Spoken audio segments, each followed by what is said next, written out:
இந்த வீடியோ பார்க்குறவங்க எல்லாருக்குமே எக்ஸாம் ஆரம்பிச்சிருக்கும்னு எனக்கு தெரியும்.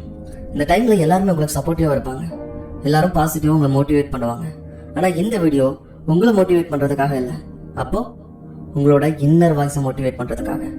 ஆமாம், நமக்கு எல்லாருக்குள்ளேயுமே ஒரு சத்தம் கேட்டுக்கிட்டே இருக்கும். டே அதை பண்ணாதடா, இதை பண்ணு, இது தப்பாக இருக்குன்னு எனக்கு தோணுது, இது சரியா இருக்குன்னு எனக்கு தோணுது, ஒருவேளை இது எப்படி ஆயிடுமோ, ஒருவேளை இது அப்படி ஆயிடுமோ, அதனாலதான் இப்படி இருக்கு, நீ அதை பண்ணனாலதான் இப்படி ஆச்சு இப்படின்னு அந்த இன்னர் வாய்ஸ் நமக்குள்ள ரிப்பீட்டடா டெய்லியும் பேசிக்கிட்டே இருக்கும். ஆனா என்ன, சில நேரத்தில் அதை நம்ம கண்டுக்கிட மாட்டோம். அந்த வாய்ஸ் எந்த அளவுக்கு பவர்ஃபுல் ஆனது தெரியுமா? அது எந்த அளவுக்கு நம்ம வாழ்க்கையை மாத்திர அளவுக்கு இன்ஃப்ளூயன்ஸ் ஆனது தெரியுமா? எந்த அளவுக்கு அப்படின்னா, மைக் டைசனை பத்தி நம்ம எல்லாருக்குமே தெரியும். ஒரு காலத்துல யாராலையுமே அசைக்க முடியாத சிறந்த குத்து சண்டை வீரர். அவரை எதிர்த்து பஸ்டர் டக்ளஸ்ங்கிறவரு போட்டிட்டாரு. எல்லாரும் நினைச்சாங்க மைக் டைசன் தான் சைக்க போறாரு அப்படின்னு.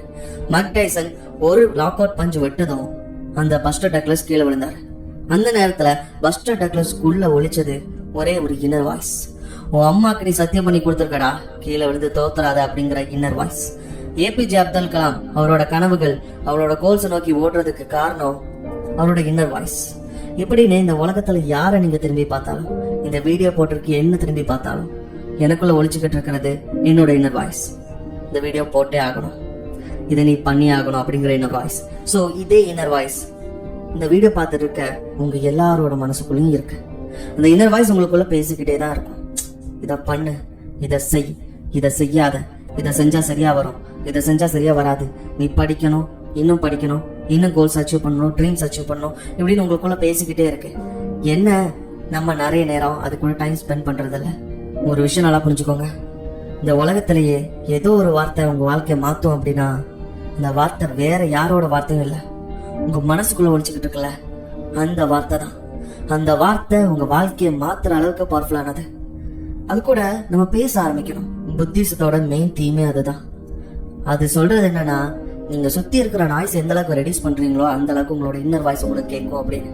சுத்தி இருக்கிற டிஸ்ட்ராக்ஷன்ஸ் எந்த அளவுக்கு உங்களுக்கு கம்மி ஆகுதோ அந்த அளவுக்கு உங்க மனசு உங்ககிட்ட பேசும். ஆனா அதிக நேரத்துல நம்ம என்ன தெரியுமா பண்றோம், அது பேசுறத கேட்கிறோமோ இல்லையோ, ஆனா நம்ம குழம்பி அதையும் குழம்பிடுறோம். அதாவது செல்ஃப் நெகட்டிவ் டாக்னு ஒண்ணு இருக்கு. இது அதுவா உள்ள இருந்து பேசுற இன்னர் வாய்ஸ் இல்ல, இது கான்சியஸா நம்மளை பத்தி நம்ம பேசுற விஷயம். நமக்குள்ள என்ன வாழ்க்கை இது, எதுவும் நினைச்ச மாதிரி நடக்கல, இந்த எக்ஸாமுக்கு நான் படிக்கல, நான் நினைச்ச கொஸ்டின் எப்படி இந்த எக்ஸாம்ல வரப்போறது இல்ல, எக்ஸாம்ல ஃபெயில் ஆயிடுவேன்னு தோணுது, நான் படிச்சது எனக்கு எதுவுமே சாட்டிஸ்பாக்சனை கொடுக்கல, இந்த எக்ஸாம்ல ஒரு வேளை நான் ஃபெயில் ஆயிட்டேனா, இப்படி பேசுறது இன்னர் வாய்ஸ் இல்ல, உங்களோட கான்சியஸ் நெகட்டிவ் டாக். இந்த கான்சியஸ் செல்ஃப் நெகட்டிவ் டாக் உங்களை ரொம்ப மோசமான நிலைமைக்கு கொண்டு போய் தள்ளிடும். ஸோ ஸ்பெண்ட் சம் டைம், இந்த எக்ஸாமுக்கு முன்னாடி ஆட்டும் இல்ல உங்க லைஃப் எந்த அளவுக்கு மோசமானாலும் சரி, நீங்களே உங்களை விட்டு கொடுத்தீங்கன்னா யார் உங்களை கை கொடுத்து தூக்கி விடுவா? நீங்களே தோல்வியை ஒத்துக்கிட்டீங்கன்னா யார் போட்டி போடுவா? யார் உங்களுக்கு சப்போர்ட் பண்ணுவா? எப்படி ஒரு நரேட்டர் ஒரு கதையை சொல்லுவாரோ அதே மாதிரி அமைதியா உட்காந்து உங்களோட இன்னர் வாய்ஸ் கிட்ட பாசிட்டிவா பேசுங்க. உங்க வாழ்க்கையில கடைசியா நடந்த நல்ல விஷயங்களை யோசிச்சு பாருங்க. லாஸ்டா நீங்க சந்தோஷமா இருந்ததை யோசிச்சு பாருங்க. நீங்க செய்ய போற சந்தோஷமான விஷயத்த பாருங்க. இதுவரை உங்களால என்ன பண்ண முடிச்சதுன்னு பாருங்க.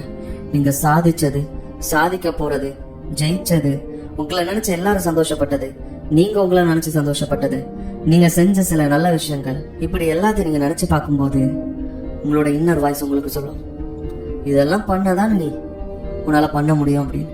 அந்த ஒரு உந்துதல் போதும். உன்னால பண்ண முடியுங்கிற இந்த இன்னர் வாய்ஸ் சொல்லுதுல அந்த கான்ஃபிடன்ஸ் போதும். ஏன்னா நான் சொல்ற மோட்டிவேஷன் வேற யாரு கொடுக்குற மோட்டிவேஷனாலும் 5 நிமிஷம் 10 நிமிஷத்துல போயிடும். ஆனா இந்த இன்னர் வாய்ஸ் உன்னால முடியும், நீ பண்ணணும், நீ செய்யணும், நீ ஜெயிப்பன்னு சொல்லுது பாத்தீங்களா, அதுதான் முக்கியம். ஸோ முயற்சி பண்ணி போராடுங்க. முடியாத விஷயம் எதுவுமே கிடையாது. வெற்றி உங்களுக்கு தான். உங்க வாழ்க்கை எந்த நிமிஷம் வேணாலும் மாறலாம், அந்த நிமிஷம் இந்த நிமிஷமா கூட இருக்கலாம். உங்க வெற்றியின் பாதையில நானும் ஒரு அங்கமா இருக்க மோட்டிவேஷன் தமிழ் சப்ஸ்கிரைப் பண்ணுங்க. நன்றி, வணக்கம்.